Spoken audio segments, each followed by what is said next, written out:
Hi friends, இன்றைக்கி ஒரு தக்காளி சாதம் ரெசிபி தான். எப்படி செய்யுதுன்னு பார்க்கலாமா? வாங்க, என்னென்ன தேவைன்னு பார்த்துடலாம். வெங்காயம், தக்காளி, 2 பச்சை மிளகாய். இதுக்கு ஒரு மெயினான இன்க்ரீடியண்ட்டே பூண்டு தான்.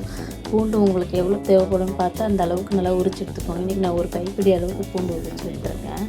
தக்காளி சாதத்துக்கு இம்பார்ட்டன்ட் வந்து இஞ்சி பூண்டு பேஸ்ட்டு போடாமல் இந்த மாதிரி பூண்டு உரித்து போட்டு செஞ்சு பாருங்கள், ரொம்ப டேஸ்ட்டாக இருக்கும்.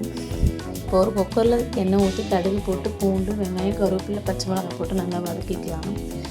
வெங்காயம் பார்த்திங்கன்னா இந்த அளவுக்கு வதங்கி வந்ததுக்கப்புறம் நம்ம அரைச்சில தக்காளி ஆட் பண்ணி நல்லா வதக்கிக்கிறோங்க. இப்போ தக்காளி வதங்கிறதுக்கு மட்டும் நம்ம மஞ்சத்தூளும் கொஞ்சமாக உப்பும் சேர்த்து நல்லா வதக்கிக்கலாம். இப்போ இந்த ஸ்டேஜில் நீங்கள் ஒரு மூடி போட்டு ஒரு 5 நிமிஷம் கழித்து எடுத்து பார்த்தீங்கன்னா தக்காளி நல்லா குலைவாக வெந்திருக்கும்.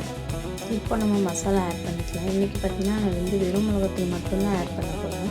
நான் 1-2 ஸ்பூன் அளவுக்கு வெறும் மிளகாத்தூள் போட்டால் போதும். ஏன்னா ஆல்ரெடி நம்ம 2 பச்சை மிளகாய் போட்டுருக்கனால காரம் இந்த அளவுக்கு போட்டால் போதும்.